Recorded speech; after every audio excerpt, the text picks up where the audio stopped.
50,000 प्रतिरोपनी जग्गा आएको छ।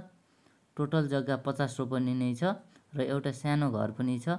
यो कहाँ छ भन्दा अर्घाखाँची जिल्ला शीतगङ्गा नगरपालिका वार्ड नम्बर 7 मा छ र जग्गासम्म जानको लागि चाहिँ गच्छे भालुवाङ डबल ग्राभेल बाटोबाट जम्मा 2.5 किमी भित्र छ र यो जग्गासम्म बाटो, पानी, बिजुली र बस्ती पनि भएको जग्गा हो र जग्गामा चाहिँ खेत र बारी छ र यति राम्रो जग्गा आफ्नो बनाउनको लागि 98 473 35 142 मा व्हाट्सएप गर्नुहोला र जग्गा सम्बन्धी अझै जानकारीका लागि व्हाट्सएपमा अथवा कमेन्ट गर्न सक्नुहुनेछ र यदि मन लाग्यो भने डाइरेक्ट कल पनि गर्न सक्नुहुनेछ।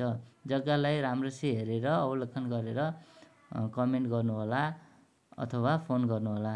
धन्यवाद। सबैको कल्याण होस्। कृषि गरौँ, उन्नति गरौँ, सबैको कल्याण होस्। Thank you.